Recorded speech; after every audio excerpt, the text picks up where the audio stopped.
The Pekin Police Department received a distressing 911 call from a man reporting that a baby in the care of a babysitter was unresponsive. Castle 911, what's the address of your emergency? 1200 Avenue. Tell me exactly what happened. So my girlfriend is watching a toddler. We put her up for a nap. She is not breathing. Are you with her now? Yes, I am. Is she awake? She is not. Is she breathing? She is not. She's turning purple. All right, I'm sending the paramedics to help you now. Stay on the line. All right, thank you. Are you right by the baby now? Yes, I am. Listen carefully. I want you to lay the baby flat on her back on the floor and remove anything from under her head. And then kneel next to the baby and look in the mouth for food or vomit. Let me know when you've got that done. Look for food or vomit? Yes. Kneel next to the baby and look in the mouth for food or vomit. Is there anything in the mouth? Hold on, I'm looking. I do not see anything, sir. I'm sorry, what? Are you there? Yeah, I do not feel it. I don't hear anything. I think it looks like there's vomit on her skirt. Listen carefully, and I'll tell you how to do chest compressions. I want you to make sure the baby is flat on her back on the floor. I want the chest to come all the way up between pumps. Count out loud so I can count with you, okay? Here. There's an officer there? Yeah. Okay, let them take over, okay? Upstairs. Okay. Who was the child? Yeah, I can't get a hold of her mom, but she went to go wake her up from her nap. So no breathing. And she's blue. Which room? It looks like she choked on a child. How long ago? I don't know. Nothing. Put her down for a nap about 10 p.m. Or not 10 p.m., 10:30. Upstairs here? Yeah, so it's going to be the far back. All right. Bedroom on the right. All right. There's an officer up there and fireman up there. I'm going to stand out here and just direct the AMT guys up there. All right. Who all lives here, guys? Whose place is it? Her and It's me and my girlfriend. You and your girlfriend live Yeah. here? Okay. All right.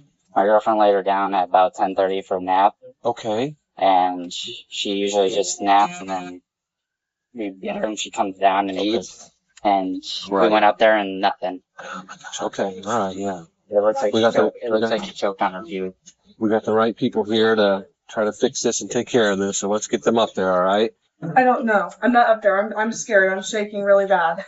I'm gonna have you come out here with this officer here and just kind of tell him what you were telling me. To the left and upstairs, he told me that his girlfriend put the baby down to sleep, and then when they went upstairs, he was kind of choking and not really sure exactly what's going on. So I'm just directing people upstairs.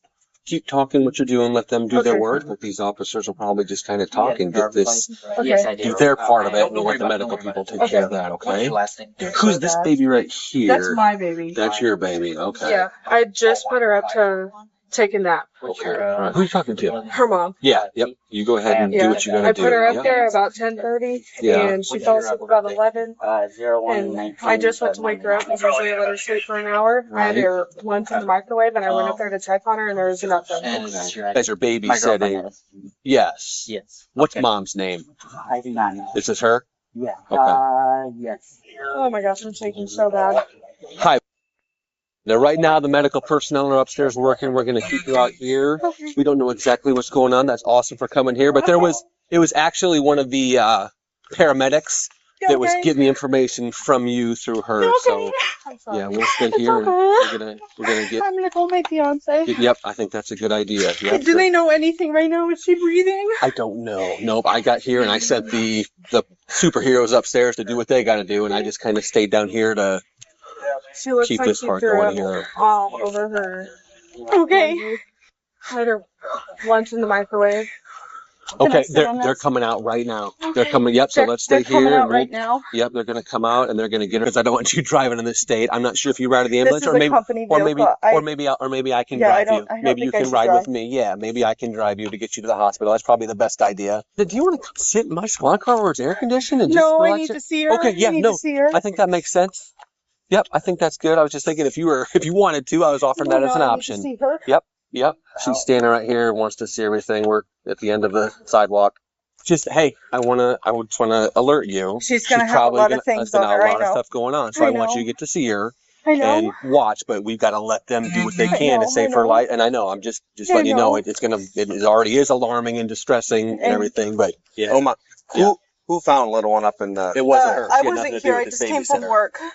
Caleb's on it. Oh, okay. Kenna. Well, medics just want to know, like, she talked to it. Kenna is the friend. Positioning and everything. Right, we're gonna go into the living room, past the door, and let him open it for us. Sorry. You can- Sorry. Sorry, sorry. Oh my god! Oh my god!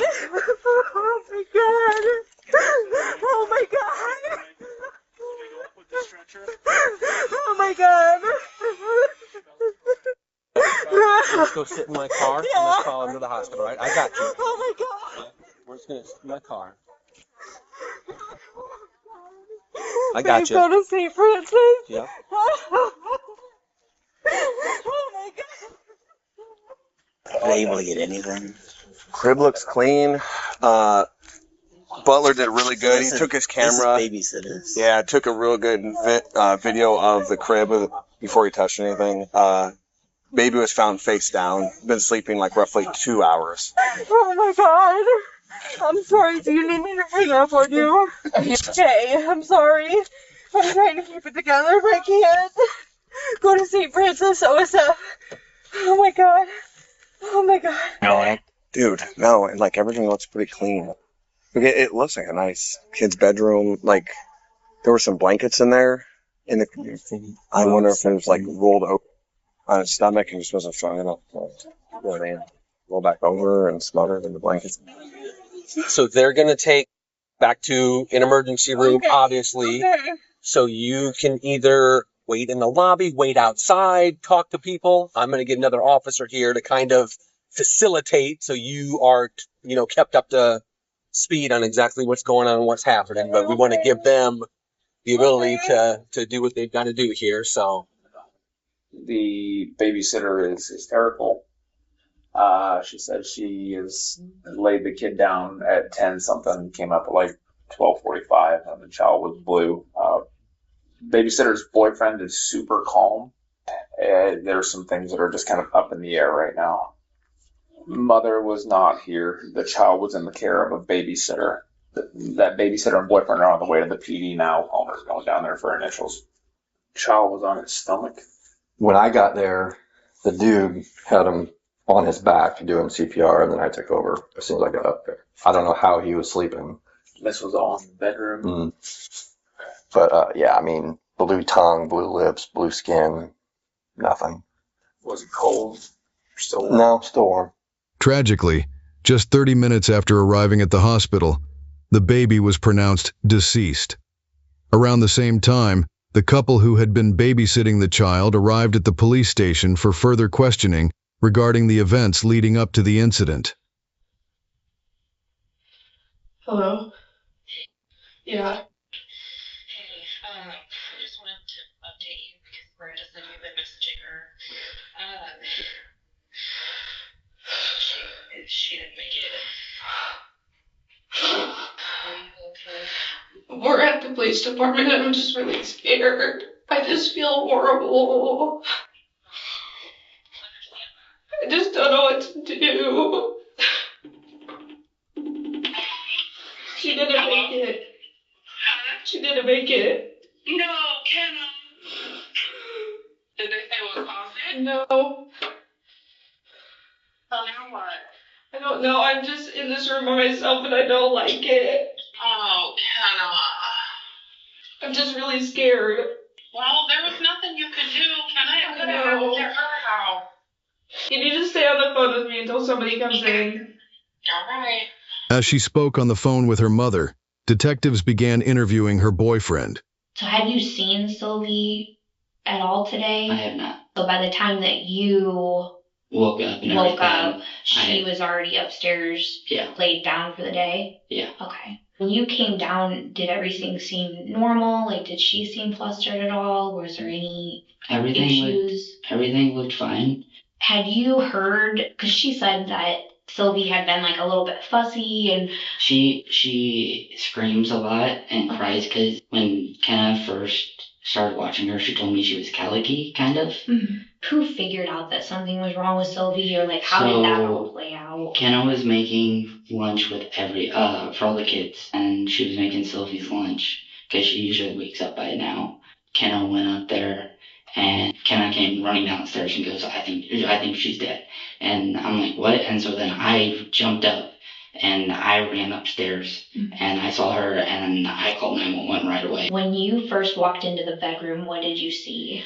When all I see was, I walk in, Sylvie's in the crib, and it looks like Kenna flipped her to face her up to get her awake, and that's what I walked into. Her face kind of purplish, but just like right there. Laying face up in the Yes. crib? Okay. Alrighty. I think my biggest thing is just getting like your guys' base statements. No, I get you. I'm gonna talk to her then, and then we'll kind of go from there, okay? Alrighty. If you need anything though, just get up and either yell at the door or knock or something, but we'll get you whatever you need. Thank you. Okay? Hey. Yeah. Do you want me to end this? Yeah, if you would. You can you'll be able to call her back as soon as I'm done. Just run me through like from the time that you woke up, just to the time that like we got called out, okay? Sylvie was very fussy, so I was feeding her a bottle and trying to like calm her down. Then she started to fall asleep in my arms, so then I took her upstairs, laid her down. She was fussy, so I brought her back down, and then she played with some of her toys. She has a caddy there of toys. And then about 10:30, she was still very fussy, so I just kind of let her go. And 10:30, I took her back upstairs and laid her down. And then, I put her in her pink sleep sack and then laid her down. And I turned the fan on for her because it gets warm in there. And then I went downstairs to start making lunch for everybody, which is what I was doing whenever I went upstairs to check on her. And to wake her up because her mom only wants her to sleep for an hour. Okay. And then that's when I noticed that she wasn't breathing at all. So then I ran downstairs. Okay. And he went upstairs and I told him to call 911 because I was scared. Yeah. I still am. And then I went over to my sister's to have her come over so that I could have somebody. Okay. Who dropped Sylvie off this morning? Her mom. As soon as she left, Sylvie was crying. Okay. Yeah, she's already pretty colicky. Okay. So I just kind of figured that's what it was. That's like the norm And for her. Acid reflux, yeah. Okay.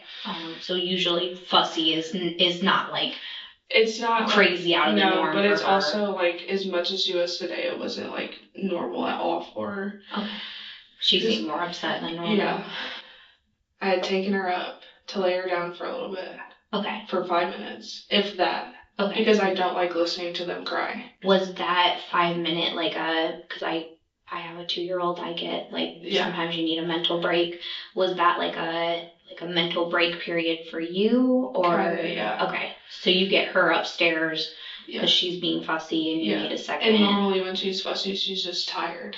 When you brought Sylvie back downstairs before she started playing with her toys, where was he still sleeping at that point, or had he already come down? He came down about the same time that I had brought Sylvie down.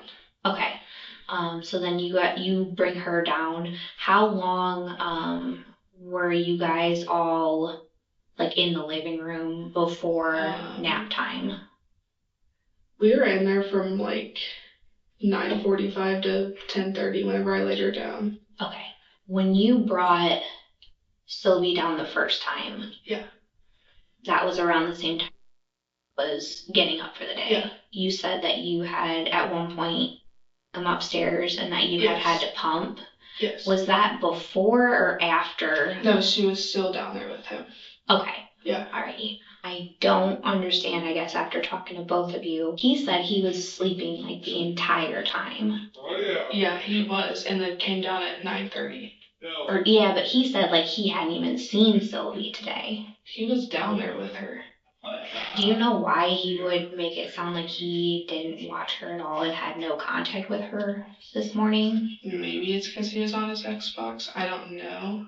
Okay. Yeah, because he said like because I was like, you didn't even see her today? Yeah. And he was like, no, I didn't even see her. And so that makes me like, right, concerned. Do you guys do like baby monitors at all or anything like that? There's one in there, but we haven't used it. Okay.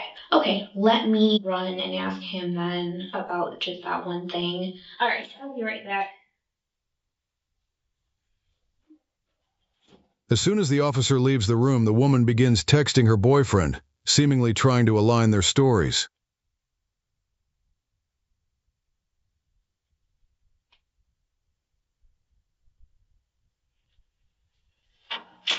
I think I pretty much have it like initial timeline and everything plotted out. There was like, just with talking to her, like trying to make sure that I understand where everybody was at all points in time. She said that Sylvie was just playing with her toys by herself. The boys were on Xbox and stuff, and so she just left you down there with the while she went up to. Okay. Why? I don't understand why she would. I have no idea. Okay. And so you come down, and then she went up to shower and pump? Yes. Okay. And you would have had all the kids then, because she's not going to take the kids up there to pump. I never saw Sylvie today. You're not being fully honest with me then. I am. No, because she's not going to take the kids upstairs with her to pump. I never saw Sylvie this morning. I don't understand why she would say that you were watching them when you weren't. Like, there's just no reason for her to misinterpret that or to have that wrong. I never had. And I swear on my grandfather's grave that is dead right now. Okay. That was the Tazewell County Sheriff. Mm-hmm. I swear to God. Okay. I want you to understand that if anything did happen and there is like you made a mistake by not being fully transparent and honest with me, yes, it makes it look like you're hiding stuff from me. I swear. If you were watching her and like an accident happened or something like that, I don't want you to just completely. I can see how you would want to distance yourself from. She texted me and told me what she said. Okay, can I see that text? Yes, you can. No, not at this point. Okay. I've been doing these cases for a while. Yes. The cases where people are communicating on like social media and text and all that. No, that's not what I was going to say. When people are trying to get their story straight, that's when they have something to hide. I'm not going to play games. I understand. And I'm only going to give you limited amount of time where it looks like you guys are trying to cover your butts. Okay. Or where you're actually just going to be open and honest with me. Okay. Just based on the context of the text message, it looks like she accused you of doing something. What did she think you were lying about? She wanted me to tell you that I had Sylvie, because she said in the text, it said, I told her that you had Sylvie for like 10 minutes while I pumped from what you said. And I told her, I said, I'm not lying. I'm not covering you. You had her. I'm not. I didn't see her until I went up and got her out of the crib and called 911. Right there. Oh, so, all right, here. Yes. So why is it that at 2:30 you felt the need to text her that do not even start to pretend like you're surprised. I promise. I swear. Okay. Before we even start going down this road, if there was like a text message that's deleted or anything like that, yes, we'll be able to recover that. So don't you worry. Okay. But you're lying. No. I can tell just based off of your reaction to that. I promise. I did not see her today. She texted me. Okay. And it's deleted, obviously. Is this through Facebook or is this that's through text message. Through text message. No. Yeah. You're good. Will you go take her phone? Tell her as evidence. Yeah, we're gonna need your phone. Yeah, no problem. I just don't like being alone in here. No, you're okay. So this is gonna be evidence, just so you know. That's why we're taking your phone, okay, just so you're aware. And my back camera's on. The man continued to insist that she had contacted him in an attempt to manipulate the narrative, prompting detectives to re-interview the woman. Some of my coworkers were watching the interviews just like while I'm talking to you guys, and noticed that you guys were like texting back and forth and stuff.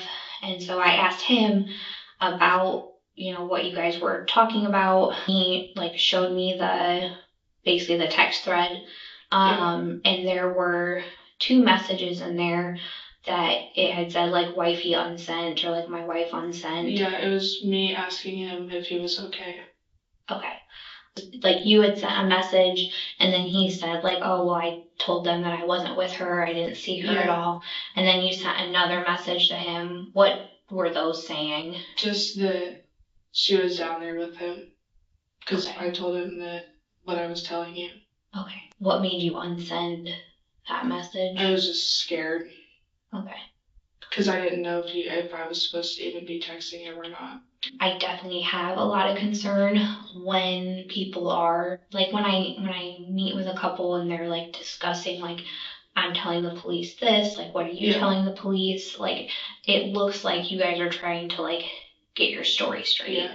And I don't understand like in this instance why you guys would be trying to make sure that you're telling me the same thing. Yeah. If what you're telling me is the truth. Just because he told me that he didn't see her, so I was asking him basically. Okay. He's claiming that when you went upstairs to like shower and pump, that Sylvie must have already been upstairs in bed. No, because I had put her behind him, so maybe he didn't notice. Okay. I don't know, because whenever he's on his game, he's just zoned out. Okay. Which sometimes it scares me to even put the kids down there, but 99.9% of the times we're able to like recover those kind of messages. Yeah. So it'll show me whether or not that's what you sent him. Right. If either one of you guys made a mistake and an accident happened in the home, it'll come out eventually. Yeah. And it's just not a good way to go about those kind of situations. So yeah. Well, I will say though that I did swaddle her with a blanket, but there was nothing over her face, nothing. I am not trying to say like that it would be a like positional or like a swaddling kind of a thing. I more so get concerned like, did somebody get overwhelmed with her and drop her, or did somebody, and that's more so what I'm looking at. I just didn't want you to misinterpret like when I'm saying somebody.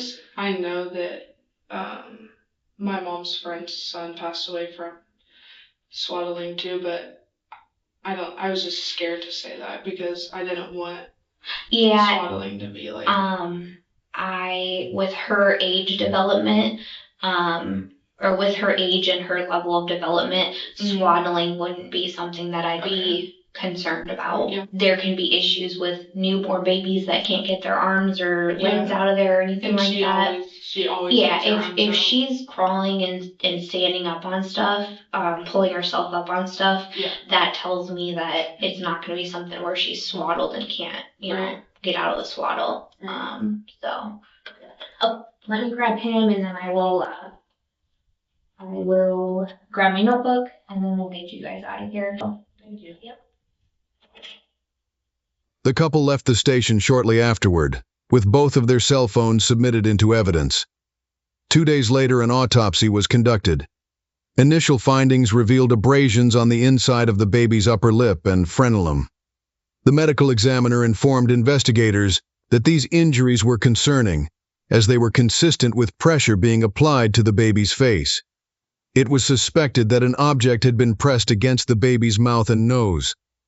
At that time, the cause of death was not immediately apparent, and additional testing was required. Meanwhile, text messages between the couple were recovered through cellular forensic analysis. The messages revealed that the woman had been coaching her boyfriend on what to say during his police interview. Further testing later confirmed that the baby's cause of death was asphyxiation, eliminating the possibility of an accidental cause.